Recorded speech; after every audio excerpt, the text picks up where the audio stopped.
para não tomar muito tempo de vocês.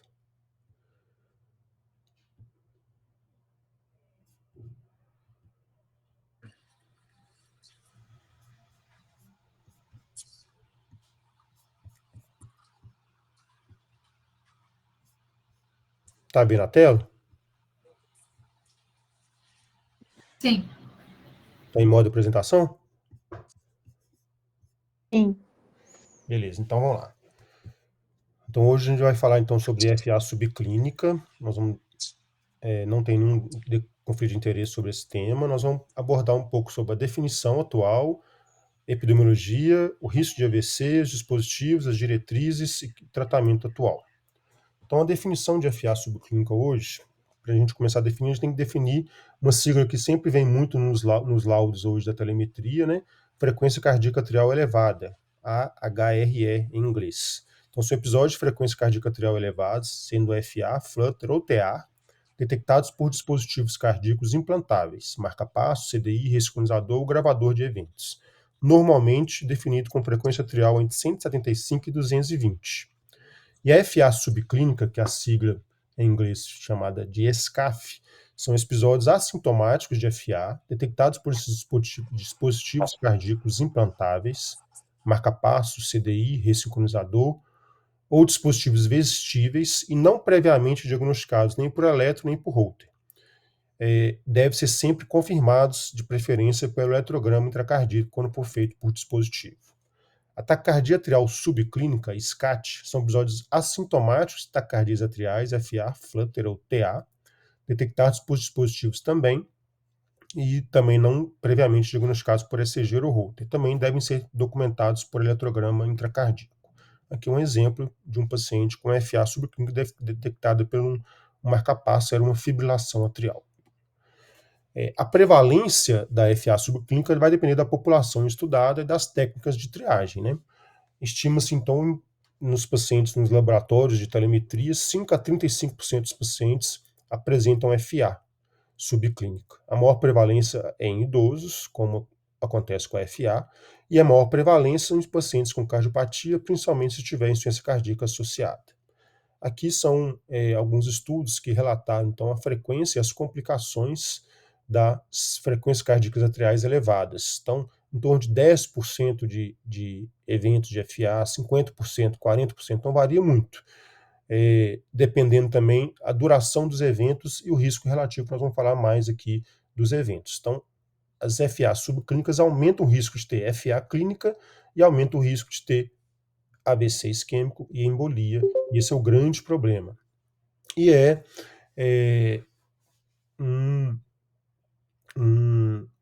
o início de um grande problema, né? Então, a FA subclínica, ela é simplesmente um marcador de um paciente que vai evoluir para FA clínica mais tarde e vai ter as complicações todas da fibrilação que a gente sabe, principalmente evento cardioembólico, insuficiência cardíaca, piora de qualidade de vida, etc.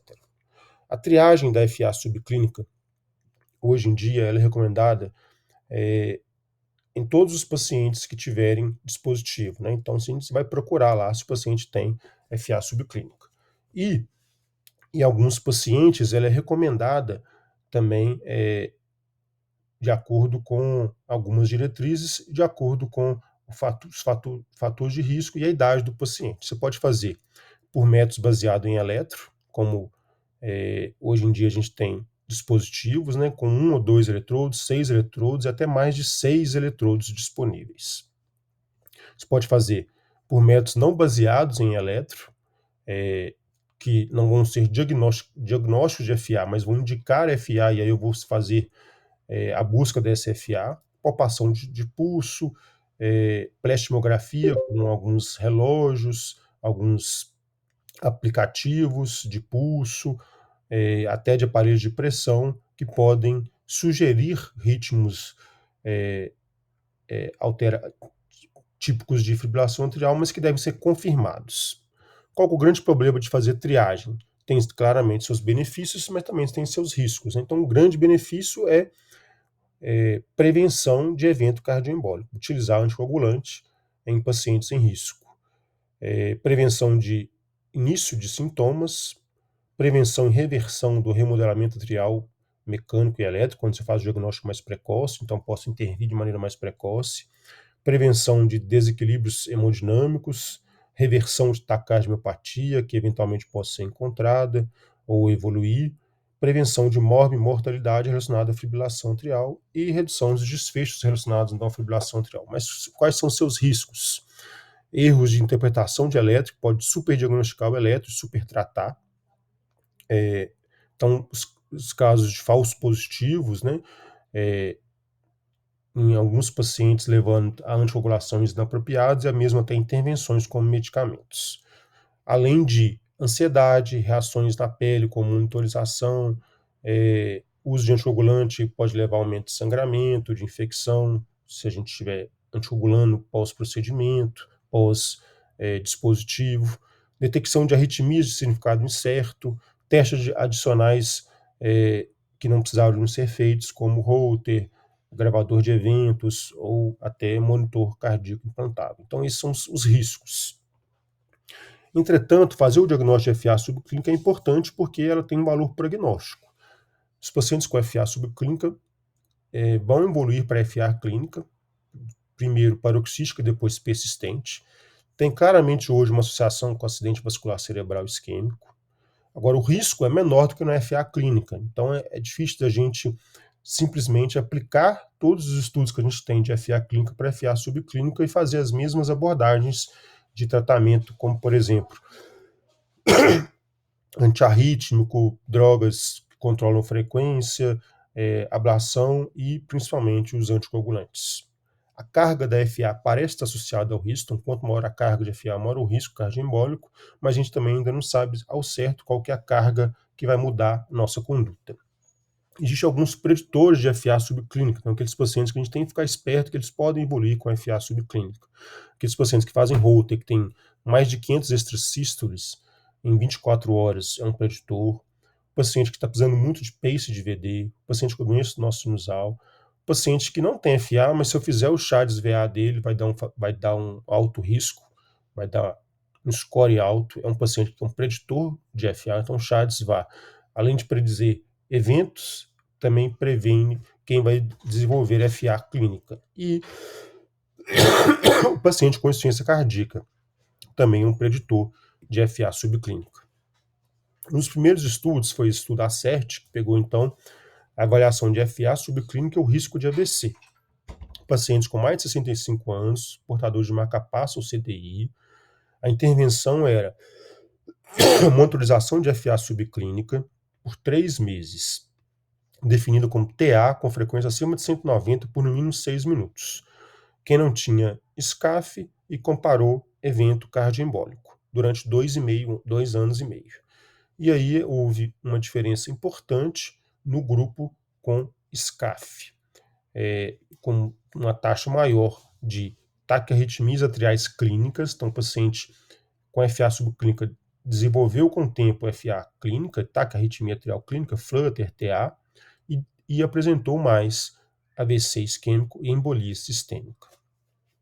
82% dos episódios da frequência cardíaca atrial elevada, né, foram FA ou TA. Ou seja, um percentual não era FA e TA, podia ser às vezes taque sinusal, outra arritmia que foi erroneamente diagnosticado como frequência cardíaca atrial elevada e FA subclínica. Então, 17% de falso positivo. Então, esse é um problema, a gente tem que tomar muito cuidado e realmente tentar fazer o eletrograma intracardíaco para documentar e confirmar a FA nos pacientes somente que têm dispositivos câmara duplas, tentar fazer o ECG naquele momento ou fazer um Holter para confirmar se o paciente já evoluiu para FA clínica. Entre os 51 pacientes que tiveram AVC ou embolia, 55% tiveram FA subclínica na monitorização. E a FA subclínica ocorreu com menos de 30 dias antes do evento em 4% dos pacientes. Então, não houve uma relação temporal clara entre a FA e o evento. Então, a gente não sabe ao certo. Então, não é o paciente faz FA e aí logo depois ele tem um evento, né? É o marcador que o paciente vai fazer um evento, não necessariamente logo após o evento. Aqui é uma meta-análise que pegou, então, 11 estudos para avaliar a prevalência de FA subclínica e a relação entre FA subclínica e FA clínica e a relação com o evento cardioembólico. E também tentou avaliar a relação temporal entre FA subclínica. Pegou os principais estudos, né, que cada um tinha um pouquinho diferente a definição, então alguns olhavam frequência acima de 190, 6 minutos, outros 175 por 20 segundos, 220 por mais de 5 minutos, 180 de frequência, 200 de frequência. Cada estudo tinha um critério para taquicardia, frequência cardíaca atrial elevada. E aí, o que esse estudo mostrou? Que a duração da FA subclínica, que tinha correlação com o evento cardioembólico, era um dos estudos 5 horas, no outro estudo 5 minutos, no outro estudo 24 horas, no outro estudo 5 minutos e 24 horas, e em um estudo 3,8 horas. O valor preditivo positivo para detecção de FA clínica era de 95%, sendo que 96% dos episódios tinham mais de 6 horas, 82% dos episódios entre 6 minutos e 6 horas. Essa é uma revisão que... Não, aqui é a mesma revisão. Então, 35% de FA subclínica com segmento médio de 1 a 2 anos. Então, um terço dos pacientes tinham FA subclínica no período curto de tempo, né? Tem 1 e 2 anos. 17% dos AVCs ocorreram durante o episódio de FA subclínica, o restante fora do episódio de FA subclínica. 30% apresentou FA subclínica nos 30 dias anteriores ao AVC. Então, 17% dos AVCs durante o episódio de FA subclínica, 30% dos AVCs antes apresentou FA subclínica 30 dias antes do episódio do AVC. Aqui é a associação entre FA clínica e subclínica. Então, o risco do doente apresentar FA clínica ele é 5 vezes maior quando o paciente apresenta FA subclínica, e o risco de AVC é 2 vezes maior, 2,4 vezes maior no paciente que apresenta FA subclínica ter AVC. A carga da FA e o risco de acordo com a carga também tem uma relação. Então, quanto maior a carga, parece com maior o risco de AVC. Então, a incidência de FA, aqui é um gráfico que mostra os 3 estudos mais importantes, que pegou o primeiro episódio, curtinho, até 60 minutos, entre 1 a 6 horas, 6 a 12 horas, entre 12 e 36 horas. Quanto maior a incidência quanto maior a carga de FA, maior a incidência de FA clínica depois. E a taxa de eventos também foi semelhante. Os pacientes que não tinham FA subclínica, a taxa de cumulativa de eventos era muito baixa, né? Sem FA subclínica. E aí os pacientes que tinham entre 6 minutos e 6 horas, 6 horas e 24 horas e mais de 24 horas. A grande diferença foi quem tinha, então, FA com mais de 24 horas no período analisado. Então, a carga de FA sendo importante por definição de FA. Só que cada estudo tinha um número. Então, um estudo era 5 minutos, outro 6 minutos, outro 700 minutos, 5 horas, 24 horas, de forma que a gente não sabe exatamente qual que é o tempo que a gente vai considerar, e nós vamos discutir isso para frente, que talvez não seja tão importante mais a gente saber se tem a carga de FA, e talvez o risco do paciente seja mais importante, desde que o paciente tenha entre 6 minutos e 24 horas, que mais de 24 horas é praticamente uma FA clínica. Eu vou fazer o ECG, vou documentar que o paciente tem FA, e aí ele vai seguir a rotina normal de quem tem FA clínica. E entre 6 minutos e 24 horas já tem um maior risco, e aí nós vamos definir se nós vamos anticoagular ou não, se nós vamos intervir ou não, de acordo com o risco do paciente. Esse é um outro trabalho que mostra, então, a correlação entre FA subclínico e o score Chades-Vasque. Então, lembrando que o score Chades-Vasque foi para FA clínica, né? E eles queriam estudar, então, na FA subclínica. E eles mostraram que também na FA subclínica, o score Chades-Vasque também tem uma boa correlação para eventos cardioembólicos, assim como na FA clínica. Claro que aqui um N muito menor de pacientes, qualidade da evidência é menor do que no grupo de FA clínica, mas a área sobre a curva ROC foi muito semelhante aqui, por volta de 0,8, nos pacientes também com FA subclínica. E aí eles dividiram também, né, de acordo com os scores. Então, paciente com score de 0,1, muito baixo risco, score 2,5, risco intermediário, e o paciente com maior risco, paciente com score de 6 ou mais. Esse é um estudo que pegou 28, uma meta-análise pegou 28 estudos com 24 mil pacientes que tinham dispositivo DDD. E aí ele pegou 23% dos pacientes tinham a frequência cardíaca atrial elevada. E aí o risco de evento para evento cardioembólico foi de 2,1. E nesse estudo não houve correlação da taxa de evento com o score CHADS, levando então a preocupação aí de se a gente deve utilizar o score CHADS para indicar anticoagulação no paciente com FA subclínica, diferente desse aqui que mostrou uma boa correlação da FA subclínica com o score CHADS-VASc. Então, uma dúvida que a gente fica, mas com a tendência de utilizar hoje em dia o score CHADS-VA, utilizando a mesma abordagem que a gente utiliza na FA clínica. A gente tem vários dispositivos hoje que podem detectar FA subclínica, além dos dispositivos, né, marca-passo, CDI, resincronizador. Então, hoje em dia, tem um monitor cardíaco implantável, que pode ser implantado para procurar o FA, para pós-AVC, para síncope, e às vezes ser encontrado uma FA que a gente nem estava esperando. Hoje em dia, tem os smartwatches que podem ser utilizados com essa finalidade ou que podem ser diagnosticados FA subclínica de maneira não como triagem, né? Tem os aplicativos, tem câmera de smartphone, e hoje em dia também tem os dispositivos portáteis que também podem diagnosticar FA. Aqui eu trouxe aqui esses estudos que mostram a taxa de detecção de FA utilizando esses dispositivos. Então, o ACERT-2, que utilizou o dispositivo da Sanjude, 34% de FA em um ano. O dispositivo cardíaco, nesse estudo,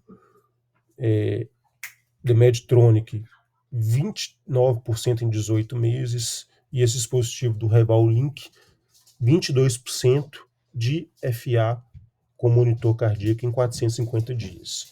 Então, uma taxa relevante aí de FA diagnosticado com monitor cardíaco implantado por diversos motivos, né? Até buscando FA mesmo, ou, por exemplo, síncope. Os smartwatch hoje, que varia muito o custo, né, de R$400 a R$6.500, e que hoje também podem diagnosticar FA subclínica. Então, esse é um estudo do Apple-Heart, publicado em 2019, que utilizou uma avaliação em larga escala de smartwatch para identificar FA, 419.297 pessoas em 8 meses, com 0,5% de pulso irregular em 117 dias. E aí, quem tinha notificação de pulso irregular recebia um PET para ver se esse paciente fazia FA. E aí, 34% desses pacientes com pulso irregular tinham FA. Claro que a população aqui, muitos pacientes jovens, né, poucos pacientes idosos que utilizavam o relógio, né, então a taxa de FA foi maior nos pacientes de maior risco, como os pacientes acima de 65 anos. Mas um campo diagnóstico de FA importante utilizando o smartwatch. Então, a notificação de pulso irregular tem um valor preditivo positivo de 0,71 e um valor preditivo negativo de 0,84. Então, não é uma especificidade excelente, mas tem uma boa correlação aí para diagnóstico de FA. E houve, nesses pacientes que fizeram a notificação, receberam o PET e diagnosticaram FA, mudança de conduta. Então, muitos foram anticoagulados, né, com drogas, e alguns receberam até aspirina.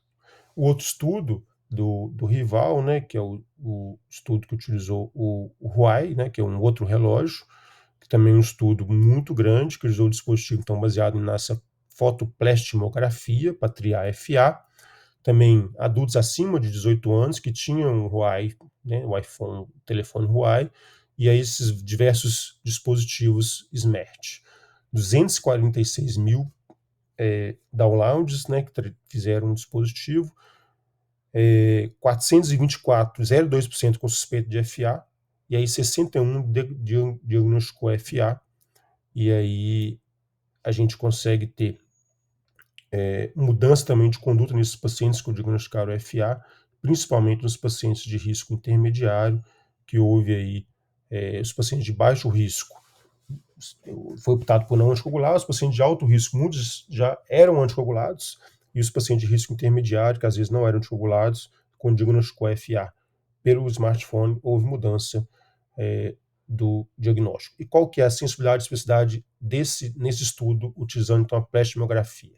Então, quando eu utilizava o relógio, que é o mais comum, então, a especificidade era muito boa, 98,9% de especificidade, 100% de sensibilidade, com a coragem de 99,1%, que é o relógio mais famoso que tem, além do Apple Watch, né? Aqui é uma pulseira que é um pouco utilizada, mas que também uma especificidade muito boa, e ambos com sensibilidade de 100%.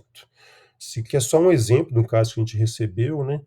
Para você ver como é que o Apple Watch ele consegue mandar, às vezes, muitas vezes, né?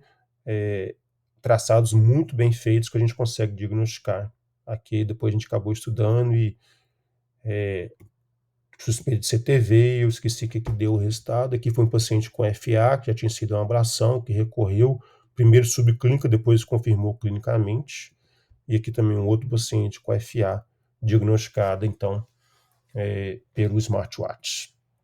Também tem os aplicativos, né, que às vezes o paciente não tem um smartwatch, mas hoje as primeiras escolhas são smartwatch pela sensibilidade, especificidade e pela facilidade, né? Mas hoje em dia também tem vários aplicativos que também têm uma correlação boa, né? Então, aqui é um exemplo de um paciente que tinha muitas palpitações, fazia vários holters, nunca tinha diagnosticado, e a gente utilizou um aplicativo, e aí o aplicativo pegou vários episódios aí com alta probabilidade de ser fibrilação atrial, baseado na plexitomografia, durante vários dias.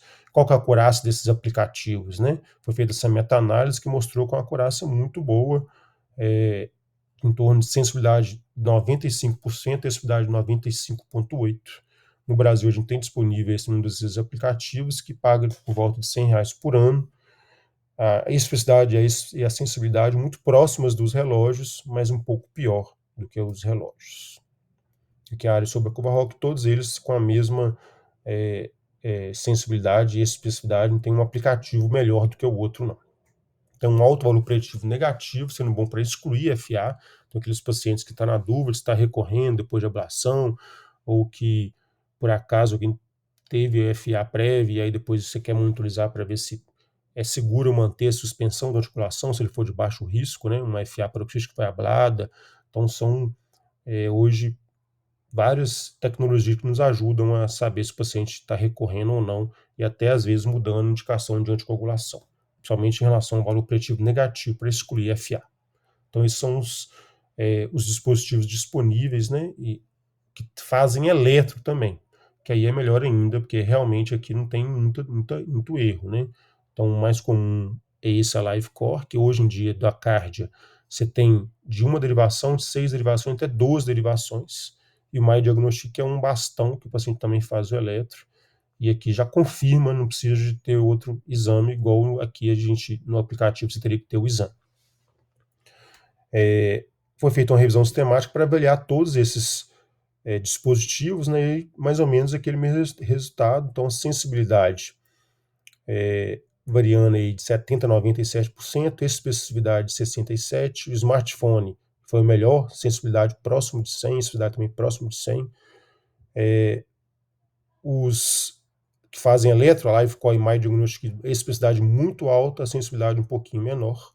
E também tem um que a gente não tem no Brasil, que é um que pega o lobo de orelha, sensibilidade e especificidade também muito boa. A parte mais importante, né, da aula é sobre anticoagulação. Como nós vamos anticoagular os pacientes que têm FA subclínica, então eu trouxe aqui os dois principais estudos e a meta-análise recente que saiu. Então esse estudo é o NOAA, né, que pegou pacientes com mais de 65 anos, com marca-passo, CDI Resync ou monitor, que tinha SCAF, taquicardia atrial com frequência acima de 170 foi a definição, por mais de 6 minutos. Fez a comparação de edoxa com aspirina e avaliou desfecho primário AVC, embolia ou morte durante 28 meses. Importante ressaltar que no NOA, CHA-DIS-VASc médio era de 4 pontos e CHA-DIS-VA 3 pontos. 97% dos pacientes tinham frequência cardíaca muito alta, acima de 200. E a duração média, então não incluiu pacientes com mais de 6 minutos, mas a duração média era em torno de 3 horas. E aí, no NOA, desfecho primário de eficácia, AVC, embolia ou morte, não houve diferença entre os grupos. Sangramento maior ou morte por todas as causas, houve uma maior taxa, as custas de sangramento maior, com NTH de 71. E aí depois veio a Artesia, que muito parecido, pegou pacientes acima de 55 anos, marca-passo, CDI ou Resync, taquicardia atrial com frequência acima de 175, duração mais de 6 minutos. Você comparou a PIX aqui com a S, e aí o desfecho era só AVC e embolia sistêmica, 3 anos. CHA-DIS-VASc médio de 4, 60% tinha 1 ou 5 episódios, com duração mais de 6 minutos, e 50% tinha duração maior que 1 hora. E aqui nesse estudo, houve uma redução no desfecho combinado de 37%, com NTB de 217, e houve uma taxa de sangramento maior, sem ter diferença de sangramento fatal e de sangramento intracraniano, com NTH de 243. Foi feita uma análise subgrupo do Artesia, baseado no score de CHA-DIS-VASc, para avaliar se tinha algum grupo que poderia se beneficiar da anticoagulação utilizando os dados do Artesia, e avaliou então a eficácia e segurança. Primeiro, distribuição do score de CHA-DIS-VASc no estudo. Então, a maioria tinha CHA-DIS-VASc 4, 3, 4 e 5. Poucos CHA-DIS-VASc baixo e poucos CHA-DIS-VASc muito alto. E aí, o que essa análise do grupo mostrou? Que para o desfecho AVC e embolia, quando tinha um CHA-DIS-VASc maior que 4, não maior ou igual, maior que 4, houve uma redução do desfecho combinado, mostrando então que nesse grupo de CHA-DIS maior que 4, houve benefício de se anticoagular dos pacientes com FA subclínica, sem benefício, cruzando um aqui com CHA-DIS-VASc menor que 4 e bem limítrofe com CHA-DIS-VASc igual a 4. E uma tendência maior de sangramento maior em todos os grupos, sem diferença. Então, pacientes CHA-DIS-VASc menor que 4, baixo risco de AVC, o risco de sangramento superaria o benefício. CHA-DIS-VASc igual a 4, risco intermediário de AVC, risco-benefício bem similar, nós vamos discutir muito se merece anticoagular ou não. E CHA-DIS-VASc maior que 4, alto risco de AVC, benefício superaria o risco. Então, isso seria essa a lição aí da análise subgrupo do Artesia. Qual que é a diferença entre os estudos NOA e Artesia, já que um foi positivo para anticoagular e o outro foi negativo, né? O Artesia foi um grupo de estudo maior, com 4.000 pacientes, o NOA 2.000 pacientes. O Artesia seguiu os pacientes mais tempo, 3 anos, o NOA só 21 meses. E o Artesia, então, mostrou redução do risco de AVC e embolia sistêmica de 37%. O NOA não mostrou diferença entre os grupos no AVC ou embolia sistêmica. O NOA mostrou maior risco, uma tendência maior de risco de sangramento, assim como no estudo Artesia. Então, quando a gente junta eles, a gente vê que no NOA não há diferença de embolia, de AVC, mas tendência maior de sangramento. No Artesia, diferença favorecendo o DOA aqui para AVC, embolia e também aumenta o sangramento. E aí, quando a gente analisa os dois estudos e faz só o desfecho primário, que é essa meta-análise só desses dois estudos, publicado esse ano, que avaliou o desfecho primário AVC isquêmico, desfecho de segurança e sangramento maior. 2 RCTs, os RCTs considerados de baixo risco de viés. Houve, então, uma redução do risco de AVC isquêmico de 32%, dando um NTB de 100. Uma evidência de alta qualidade, então, para redução de AVC isquêmico. Lembrando que a média de CHA-DIS-VASc nesses grupos era de 4. Quando você olha desfecho combinado, morte, cardiovascular, embolia, infarto, embolia arterial, AVC, por todas as causas, também houve uma redução, favorecendo o uso da anticoagulação, uma redução de 15% no NT de 66. Uma evidência aqui já de qualidade moderada por heterogeneidade entre os estudos. E ambos mostrando uma maior tendência de sangramento, já que eu estou anticoagulando o paciente, vai sangrar mais mesmo se for comparado com a AS. Aumenta 60% de sangramento, com NTH de 62. Uma evidência de alta qualidade para sangramento. Sobre o AVC criptogênico, aquele AVC, então, que a gente, somente o ESUS, né, de fonte embólica de origem indeterminada, existe uma grande dúvida se esse paciente deve ser anticoagulado ou não. Hoje em dia a gente sabe que se a gente não documentar uma fonte embólica, a gente não deve anticoagular. Esse é o estudo que testou isto, pegou um subtipo de AVC criptogênico, que é o AVC cardioembólico de origem indeterminada, sem fonte embólica diagnosticada, não era lacunar e não tinha lesão na artéria intra e extracraniana. Fiz a avaliação completa padrão com Holter, eco transesofágico, eco transtorácico, não achei nada. Vale a pena anticoagular? Não, não vale a pena anticoagular. Esse é um grupo que não teve benefício de anticoagulação e, claro, se eu estou anticoagulando, eu vou ter um maior sangramento. Mas vale a pena procurar FA subclínica nesse grupo? Sim, sem dúvida, talvez até utilizando um monitor cardíaco implantável para a gente achar uma FA subclínica e aí sim, talvez, ter um benefício de anticoagulação. Essa é a lição do estudo da anticoagulação no ESUS. Terminando já, detecção de FA depois do AVC isquêmico, o ataque isquêmico transitório. Então, aquele paciente que teve um evento, a gente não achou FA na monitorização básica do hospital. E como é que é essa detecção depois desse evento, se eu fizer uma avaliação mais atrás dessa FA mesmo, mais individualizada? Então, foram 32 estudos com 5.000 pacientes, que pegou monitorização interna, no paciente internado, Holter, gravador de eventos externos, 11% de FA. Então, acho aí 11% de FA. Se eu utilizar monitor cardíaco implantável, aumenta a chance de eu diagnosticar FA subclínica? Sim, eu acho FA subclínica em 9% dos pacientes de 6 meses do que eu fazer o controle habitual com Holter seriado, com eletro, com avaliação clínica, com NTB de 14, então, para implantar monitor cardíaco implantável. Então, se eu estou procurando FA, principalmente no ESUS, no AVC cardioembólico, o monitor cardíaco implantável tem benefício. Eu achar essa FA, eu posso mudar a anticoagulação se o paciente tiver um risco CHA-DISVA, que a gente considera limiar já para tratar. Em 12 meses, eu tenho 12% de FA. Então, 1% de FA por mês. Em 36 meses, 1/3 dos pacientes vão ter FA subclínica no monitor cardíaco implantável com NTB muito bom de 4. Então, por isso que hoje a gente usa realmente monitor cardíaco implantável pós-AVC para diagnosticar FA. Aqui é o diagnóstico de FA. Então, 26 estudos utilizando eletro, Holter, gravador de eventos, aí que já utilizou mHealth e monitor cardíaco implantável. Então, já achei 23% de FA. E olha como é que muda a taxa de FA. Então, a gente, às vezes, a neuro pede lá Holter para a gente, do paciente pós-AVC.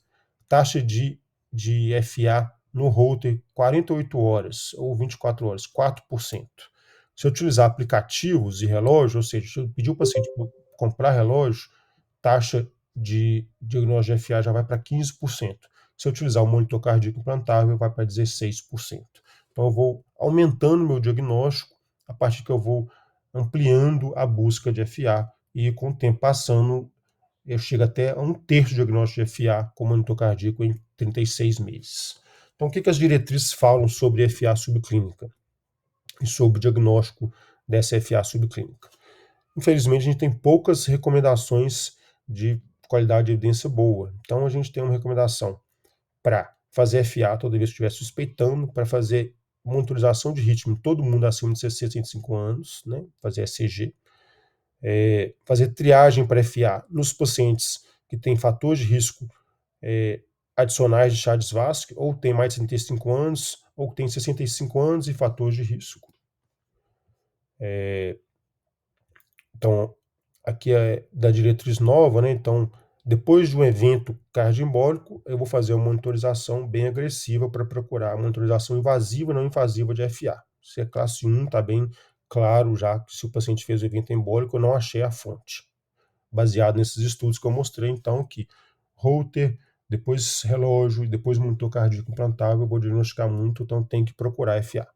Agora, no paciente que tem só acima de 65 anos ou tem um risco tromboembólico, não tem uma indicação muito clara, a gente pode só fazer a avaliação rotineira mesmo para checar o ritmo, fazer o ECG na consulta e pedir o paciente para olhar o pulso, etc. Nos pacientes de fator de risco adicionais, a triagem populacional, uma recomendação fraca aí para fazer um ECG não invasivo, ou seja, só fazer programas mesmo de triagem com aplicativos.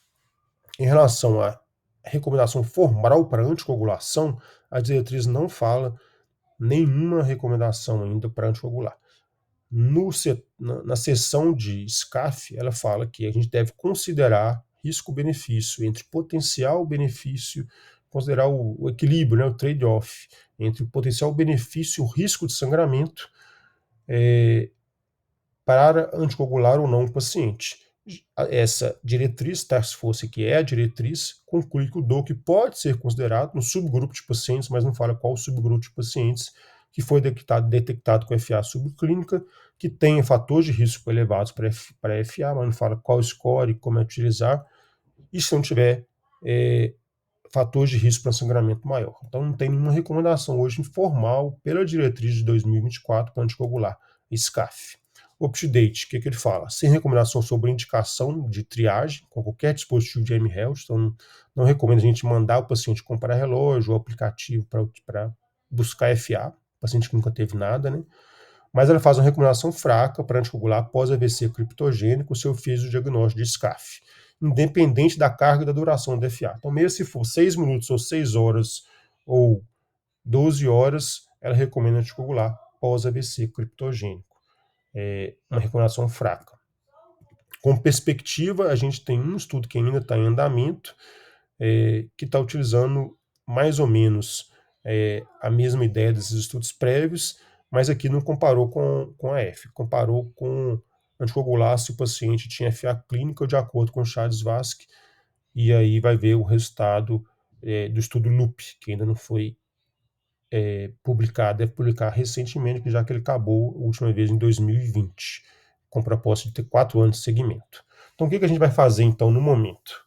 Nós vamos pesar o benefício de prevenir evento com dano, que é dano de coagulação, que é principalmente sangramento. Então, nós vamos ver os fatores de risco para sangramento, os fatores de risco para ter evento, carga, idade, evento prévio, ciência cardíaca, os fatores que a gente conhece para risco de AVC. Só que é muito difícil ter essa balança aqui e tomar decisão, então não ter que objetivar as coisas, né?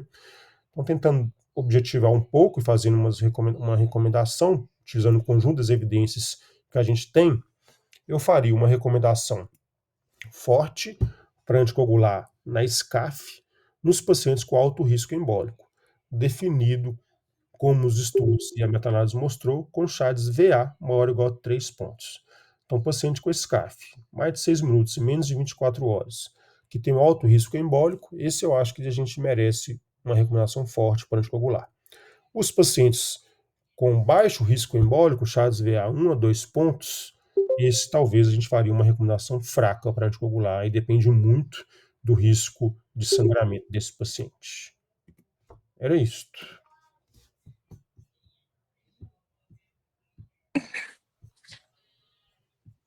Muito bom, Marcão. Excelente revisão. Marcão, te perguntar, acabou que caiu aqui bem na hora que você está falando do Artesia lá. Só, eu não sei se você falou, ou se eu também não sei se eu estou certo, mas no Artesia, eu acho que na FA subclínica não teve correlação da carga de FA com o risco de AVC, não é isso? Você lembra Isso. desse dado? Não teve Isso, né? correlação. E uma outra coisa também que eu acho que se o paciente não teve FA nos últimos 6 meses, ele é baixo risco. Não tem um negócio assim, se eu leio de cabeça? Isso eu não peguei, não. A correlação eu Eu peguei, acho. e realmente é uma coisa que a gente, É, até na última vez a gente até discutiu, não, é importante a carga, e agora uhum. parece que não. Agora não tem Na subclínica, realmente parece que no Artesia não teve correlação, né? isso. Uma outra coisa, Marcão, que eu acho interessante, eu peguei, inclusive, agora, mãe do colega meu de residência, é a questão desses AVCs, né? E aí, às vezes, a gente pega AVC, o paciente tem umas taquicardias atrás não sustentadas, você, putz, fica com a tendência danada a anticoagular, mas é uma coisa que eu nunca vi, assim, eu levo muito em consideração também, tipo, a característica do AVC, né? Você já viu alguma coisa? Mas no estudo, acho que não tem nenhum estudo que olhou isso, não, né? O AVC tem uma característica muito embólica, eu vejo muito isso, sabe? Não sei se alguém mais leva isso em consideração. Assim, não. Às vezes, realmente, tem pacientes que o neuro chega pra gente e fala: "Ó, esse aqui é um AVC cardioembólico claramente, bilateral, né, cortical, Cara. não tem não achamos mais nada".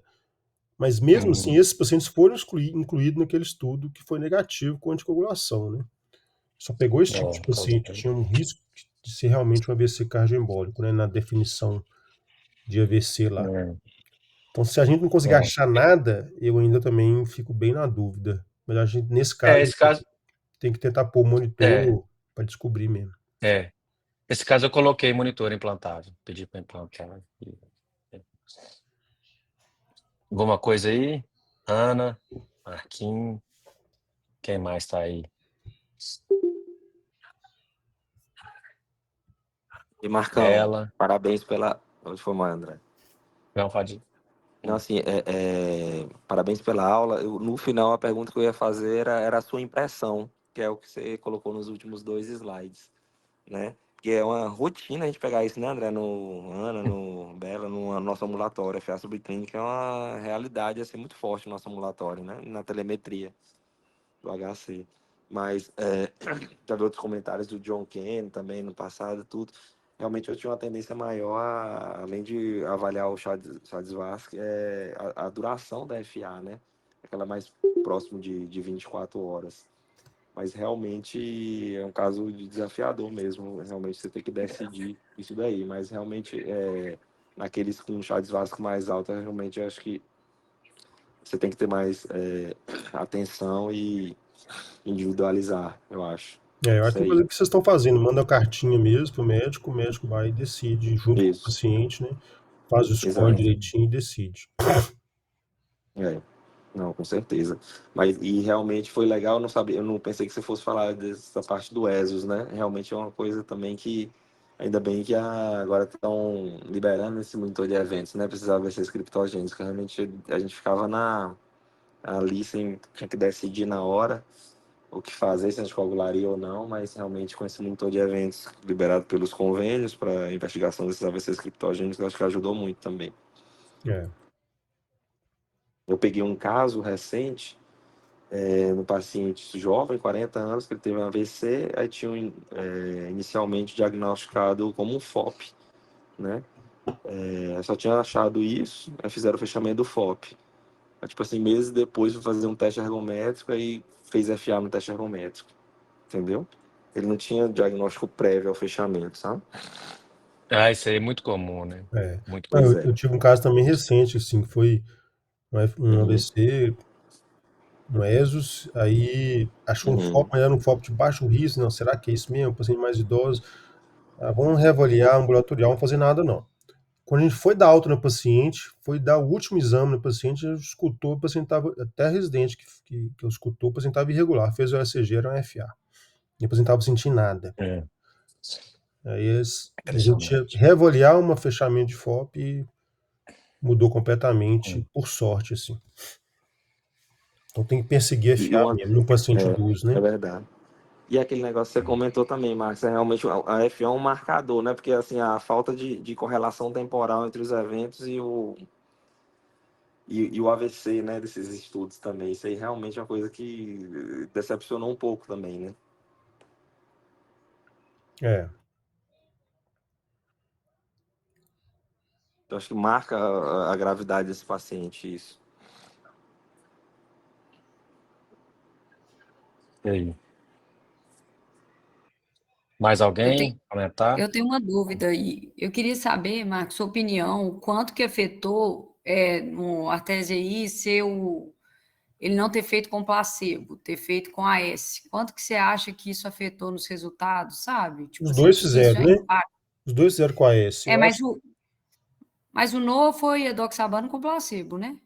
Não, foi com a S Eu acho também. que o Noah, eu acho que não foi com a S. Volta, não sei. Uai, que eu lembrava, tanto que depois até lá na Sobrac teve um pouco essa discussão, né, André? Não sei se você lembra, assim, alguém até perguntou, mas ele deu uma resposta muito assim, que era porque a maioria dos pacientes já usavam AS e por isso que eles fizeram com AS. Foi uma resposta meio É, evasiva. Assim. a resposta do Renato é que é o seguinte, a maioria dos pacientes com dispositivo, os pacientes com dispositivo, a maioria teria indicação de AS por outros motivos, maioria isquêmico, ou vasculopata, né? E aí, se eles não considerassem contra o AS, o Não, grupo, então, o tratamento ia ficar com Eliquis e AS. a Artesia era AS. E o Noah é Isso. placebo ou AS. AS, uma vez ao dia, como Ou AS. clinicamente indicado. Mas era ou, É. não era para todo mundo, não. Porque talvez essa aí fosse a melhor estratégia no Artesia, né, Bela? Porque a justificativa é que eles iam acabar tendo que associar no grupo o tratamento, os dois, e aumentar sangramento. Essa é a justificativa do Renato Lopes. Entendi. Uma coisa também que eu fico muito na dúvida, assim, é esse chá gásico, sabe? Se a gente espera, assim, 6 minutos mesmo, porque o chá gásico parece que quando ele aparece com a FA, seja pouco de curta duração ali, a gente já fica tenso, assim, dele fazer um evento. Eu sei que não vai ter evidência, mas queria perguntar, assim, da prática de vocês, o que vocês estão fazendo, assim, porque a gente não tem tanta evidência nesse grupo específico. E outra dúvida que eu também tenho, dividindo em duas perguntas, é desses pacientes que têm smartwatch e você não é um paciente que fez AVC e você está procurando, um paciente que aparece com um quadro de FA. O que você faz? Assim, você fica depois procurando? Qual que é a temporalidade? O que você pede para esses pacientes? Né, o ideal é colocar um gravador de eventos mesmo? Aí o André responde, que deve receber toda hora esse paciente, né, André, hoje em dia. Sobre o AS, eu acho que ele aumenta sangramento, mas ele não reduz evento, então eu acho que o impacto de redução de evento não teria grandes problemas mesmo. Sobre o Chagas, eu acho que Chagas a gente realmente é mais liberal o ponticoagular, né? É uma doença, a tríade, né? É uma doença embólica. Então eu acho que realmente não tem que fazer Chagas Vasque, eu acho que detectou FA subclínica, anticoagula. A maioria tem mais de 6 minutos, então não tem grande problema. Toda vez que a maioria tem mais de 6 minutos. Então vem o relatório lá, vocês vão ver que a maioria vai ter mais de 6 minutos. Então vai ser muito raro ter um paciente que teve 3 minutos só, 2, 3, 5 minutos. Então tem pouca relevância isso, né? Porque a Eu maioria vou vai ser ter mais de 6 sincera, Marco, minutos. às vezes eu pego umas pequenininhas assim, eu nem mando relatório, tipo assim, 2, 3 minutos, eu falo assim, ai, vou ficar gerando tanta dúvida na cabeça do médico assistente, assim, 1, 2, 3 minutos, eu mando, começou acima de 6, que eu mando relatório real, Então pode assim, ser na isso também. telemetria. Porque nos estudos a maioria tinha mais de 6 minutos mesmo, né? E realmente toda vez que eu recebo com mais de 6. Então talvez você já faz uma pré-triagem, né? Eu concordo eu tenho um limiar zero para anticoagular chagásico, assim, eu já vi tantas vezes paciente jovem que fez o diagnóstico de FA com AVC em chagásico, assim, recente, eu vi uma enfermeira do Felício Roxo, eu achei hemiplégica, não ficou nem parética, não ficou hemiplégica, cadeira de roda, que abriu o quadro com AVC, Chagas e FA, né? Então, assim, nossa senhora, tem pânico de Chagas com FA. Às vezes a gente anticoagula sem ter FA, né, Marcão? Isso que eu ia Você dá uma falar, forçada ali. Chagas sem FA, você Exatamente. anticoagula quase, com qualquer coisa de FA também. Exatamente. E esses smartwatch nos jovens. Nossa senhora, Bela, isso aí é uma resposta que ninguém tem, né? Na verdade. Muitas vezes o cara sente alguma coisa e comprou o relógio, mas realmente, muitas vezes, o paciente é completamente assim. A gente tem que ver isso, né? Primeiro, se o cara é verdadeiramente assintomático, ou se ele comprou o relógio que estava sentindo alguma coisa. Se for verdadeiramente assintomático, em paciente jovem, a minha tendência é tentar fazer um screening bem completo desse cara não ter uma cardiopatia de base, e aí a gente vai ver, né? Eu não acredito muito em paciente jovem com uma FA totalmente benigna, não, sabe? Mas é uma coisa que não tem muita resposta até hoje, né? O que você vai fazer com essas FAs e que vai ser cada vez mais visto, né? Não sei se o Marcos tem feito diferente, mas eu não acho uma FA em paciente jovem uma coisa totalmente benigna, não. A gente tende a ser um pouquinho mais agressivo no tratamento, né?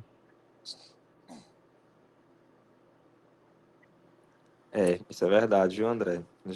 Todo mundo já teve caso aqui de talvez sem paciente Chadilask 0, né? Fogo. O que me incomoda é quando tá aquela FA recorrente, sabe? Entra e sai ali. Realmente, às vezes, Chadilask 0 é um anticoagula, assim, baseado, assim, sem evidência, mas no feeling mesmo, sabe? Por um Eu não tempo, tô depois falando que nem de estabilizar o ritmo. anticoagulação. Tá falando Tô falando mais assim, de manter o de controle de controlar ritmo, o né? ritmo, uma abracionar mais precoce, sim, certeza. Mas eu faço ressonância, né? Sim, Pesquiso bem família, sim, se tem alguma coisa, né? com certeza. Marcão, você comentou ali, eu não escutei, o Loop Studio ali também, acho que foi negativo também o resultado dele, né? Acho que só do Artesia que veio positivo, né? Esse que incomoda um pouco. O Loop não teve publicação completa ainda não, mas só teve eu não vi a publicação completa dele não, só vi como é que chama? A pré-print dele, né? Mas parece que ele veio negativo. Eu acho que ele veio negativo, se eu não me engano. Acho que foi a última vez que eu vi. Marina? É isso. Oi. Uma coisa aí? Não, você que é... Não, eu só queria falar assim, esse negócio do smartwatch é uma coisa que complica bastante, né? Mas assim, de paciente jovem, eu nunca vi um paciente com um episódio muito curtinho e só, né? Eu acho que eles ficam recorrendo, não sei. É uma impressão minha. Assim, uma subclínica curtinha e pronto, acabou e nunca mais teve nada, não sei. Eu acho que eu nunca tive. Não vi ainda. Beleza, então, turma, fechou. Parabéns, Marcão. Próxima do Muito Dr. bom. André Carmo aí vai finalizar o ano pra gente. Né, Ana? Excelente. O André, não pode fugir não, viu? Vou terceirizar para alguém. Não, vai não. Aqui, falei com o Gustavo, ele até deu uma ideia, tipo assim, de aproveitar, que ele falou que no final do ano vocês sempre fazem o balanço do ano, né?